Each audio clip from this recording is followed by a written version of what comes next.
कहानी है रामपुर गांव की, जहां के मर्द महिलाओं को हमेशा नीचा दिखाने की कोशिश में रहते।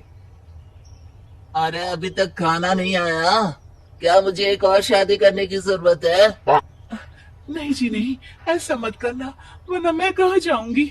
खाना लेकर मैं अभी आई जी।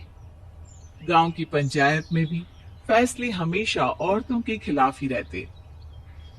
मैं जो फैसला सुनाता हूँ वो भगवान की आज्ञा होती है। इस लड़के ने अपने मन से शादी करके अच्छा नहीं किया।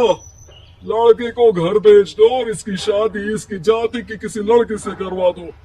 लेकिन ये लड़की, इसे तो गांव के बाहर निकाल दो।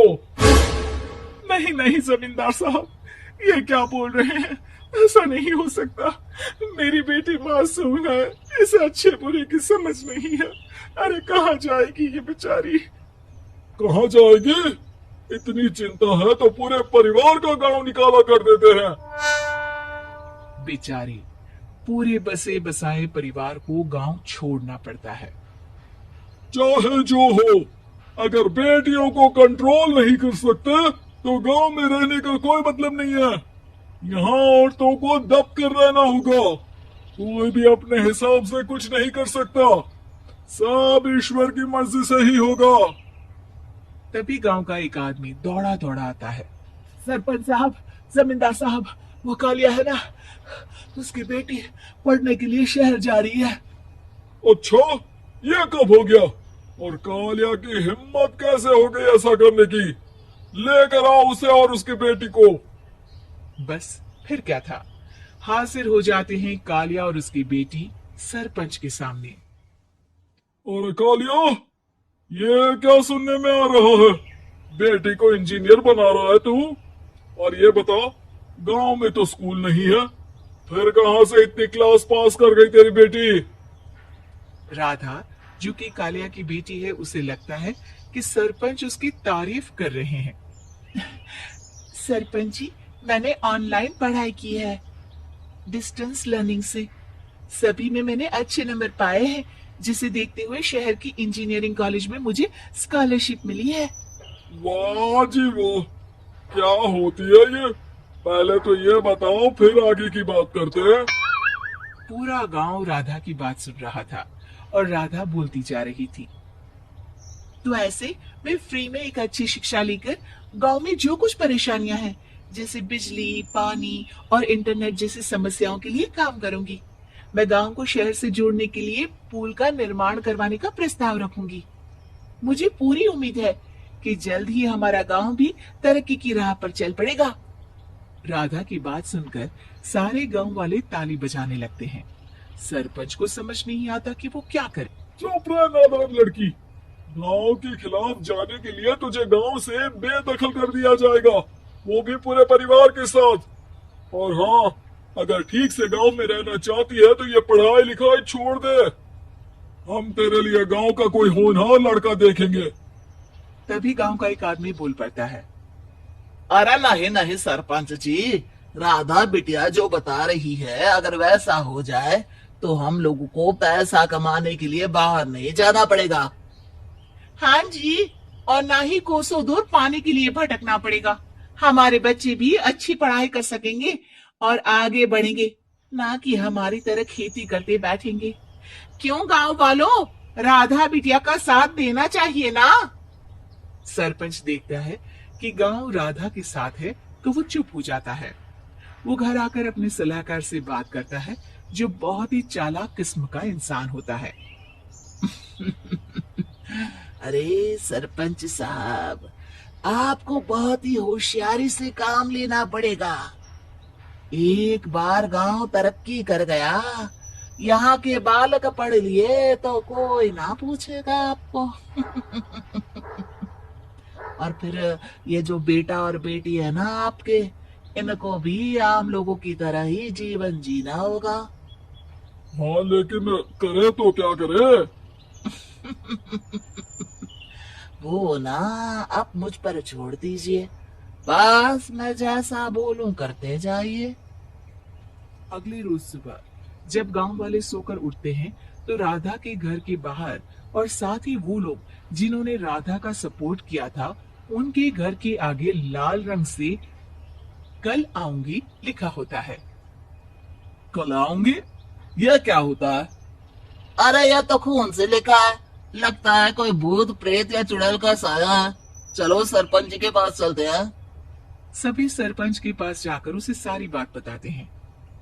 ओह, ये तो बड़ी मुश्किल की बात है। चलो, मैं एक बाबा को जानता हूँ, उन्हें बुला लेता हूँ। सरपंच बाबा को लेकर गांव के घर के बाहर जाता है। ओहो, तो ये वो चुड़ैल है जो उन लोगों को निशाना बनाते हैं जो गांव को बदलने का सपना देखते हैं। वो गांव को ऐसे ही संपन्न देखना चाहती है। वो नहीं चाहती कि कोई बाहरी यहाँ का कायाकल्प करे। क्या तुम लोगों में से किसी ने गांव को बदलने की सोच रखी है? तभी राधा की माँ रोते रोते आती है। मेरी राधा घर से गायब हो गई है। अरे कोई तो बचाओ, मेरी बच्ची कहाँ गई?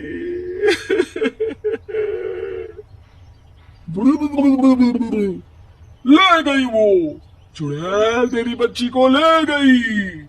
अब वो उसे श्रापित करके छोड़ेगी, उस पर चुड़ैल का साया हो जाएगा। तभी बुरी सी हालत में राधा भी वहां आ जाती है। उसके बाल चुड़ैल की तरह फैले होते हैं और कपड़ों में खून लगा होता है। सभी राधा को देखकर डर जाते हैं। माँ, पता नहीं मुझे कौन उठा कर ले गया था। अरे दूर दूर हो जा चुड़ैल, अब हम लोग इस गांव में नहीं रुकेंगे। अरे कैसी बातें कर रहे हैं आप? कल तो आप मेरे भरोसे गांव का हुलिया बदलने, अपने बच्चों को पढ़ाने और तरक्की उन्नति की बात कर रहे थे, तो आज क्या हो गया आपको? ये फिर तुम लोगों को बहकाएगी। ये चुड़ैल गांव में आ चुकी है। ऐसे ही ये तुम्हारे घर के बच्चों को भी ले जाएगी। गांव वाले राधा को गांव से बाहर निकाल देते हैं। उसके माँ बाप रोते रहते हैं, लेकिन गांव वाले नहीं मानते। मैं भी अपनी बहन के साथ गांव के बाहर रहूंगा, लेकिन वो पढ़ाई नहीं छोड़ेगी। वहीं सरपंच के घर पर सलाहकार कहता है। देखा, सांप भी मर गया और लाठी भी नहीं टूटी। लेकिन अगले ही दिन सरपंच के घर के बाहर भी वही शब्द लिखे होते हैं। और फिर सरपंच की बीवी कहती है, हमारी बेटी को किसी ने अगवा कर लिया है। तभी राधा का भाई वहां आ जाता है। अरे गांव वालों, मैंने सरपंच जी की बेटी को देखा था। वो चुड़ैल उसे उठाकर ले जा रही थी।